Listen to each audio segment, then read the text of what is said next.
સુરત શહેરમાં છેલ્લા 36 કલાકમાં 3 હત્યાના બનાવથી ચકચાર મચી જવા પામી છે. સલાબતપુરા, અમરોલી બાદ હવે અઠવા પોલીસ મથકમાં હત્યાનો ગુનો નોંધાયો છે. સગરામપુરા વિસ્તારમાં સરજાહેર હત્યા થઈ છે. નમાઝ પઢીને નીકળતા બિલ્ડરને જૂના ઝઘડામાં અદાવત રાખી હત્યા કરાઈ હતી.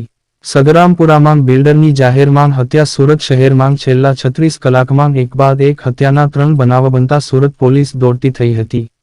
આ ત્રણેય હત્યાના બનાવમાં અત્યાર સુધી 2 હત્યાના બનાવમાં આરોપીઓની ધરપકડ થઈ હતી. સલાબતપુરા અને અમરોલી બાદ હવે સુરના અઠવા લાઇન્સ વિસ્તાર ખાતે આવેલા સગરામપુરા તલાવડી ખાતે બિલ્ડર આરિફ કુરેશીની હત્યા કરવામાં આવી હતી. સરાજાહેરારે 3 થી 4 જેટલા લોકોએ બિલ્ડરની હત્યા કરી નાસી ગયા હતા. હત્યાની સમગ્ર ઘટના સીસીટીવી કેમેરામાં કેદ. અઠવા પોલીસ પાસેથી મળતી માહિતી મુજબ બિલ્ડર આરિફ કુરેશી નમાઝ પઢીને મસ્જિદમાંથી નીકળી રહ્યા હતા. ત્યારે તેમની ઉપર અચાનક જ 3 થી 4 લોકોએ હુમલો કર્યો હતો, જેના કારણે તે રસ્તા પર પડી ગયા હતા. તીક્ષ્ણ હથિયાર વડે તેની હત્યા કરવામાં આવી હતી. ઈજાગ્રસ્ત થયેલા 55 વર્ષીય આરિફનું મોત નીપજ્યું હતું.